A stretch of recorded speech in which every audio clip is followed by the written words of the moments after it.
निवडणुकीच्या प्रचाराची सोमवारी सांगता झाली।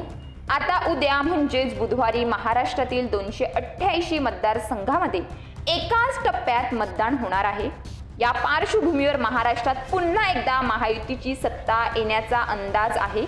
तर महाविकास आघाडीला पुन्हा एकदा विरोधी पक्षात बसावे लागणार आहे असा अंदाज वर्तवले जात आहेत। तर पालघर जिल्ह्यात सुद्धा महायुती जिंकेल आणि महायुतीच्या 6 जागा येणार असा विश्वास भारतीय जनता पक्षाचे पालघर जिल्हा अध्यक्ष भरत राजपूत यांनी व्यक्त केला आहे।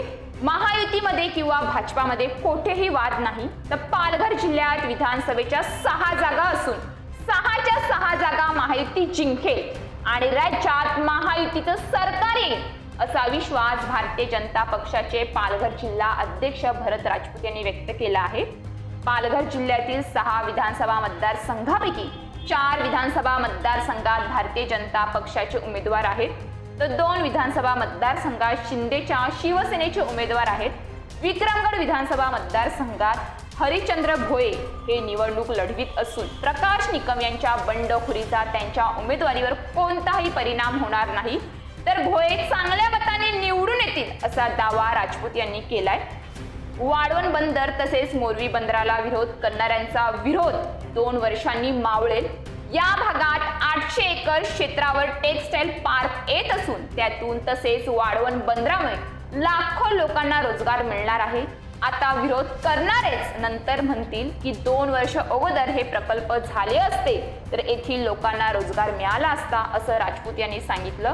लोकसभा निवडणुकीत महाविकास आघाडीला यश मिळालं असलं तरी विधानसभा निवडणुकीत मात्र महाविकास आघाडीला अजिबात स्थान मिळणार नाही। गेल्या 5 महिन्यात राज्यातील महायुती सरकारनं लाडकी बहीण सारख्या विविध योजना आणल्या, त्याचा प्रभाव मतदारांना दिसून येत आहे।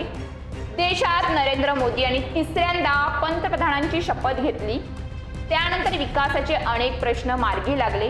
जनतेच्या मनात विकासाची आशा निर्माण झाली असून महाविकास आघाडीच्या कोणत्याही घोषणांना जनता थारा देणार नाही असे ते म्हणाले।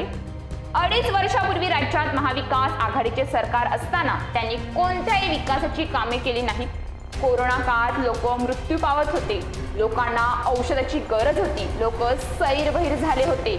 अशा वेळी सरकारनं त्यांना मदत करण्याऐवजी उलट सरकार घरात दडून बसले, औषध खरेदीत गैरप्रकार झाले। लोकांना याची चांगलीच माहिती असून आता महाविकास आघाडीला कोणत्याही परिस्थितीत लोक जवळ करणार नाही, तर डहाणू, पालघर, वसई आणि विक्रमगड, नालासोपारा व बोईसर या 6 मतदारसंघात महायुतीचे उमेदवार निवडून येतील असा दावा राजपूत यांनी केला आहे। तर 23 तारखेला बघूया महायुती येते की महाविकास आघाडी येते, मतदार राजा कोणाला निवडून देतात हे 23 तारखेला आपल्याला समजणार आहे।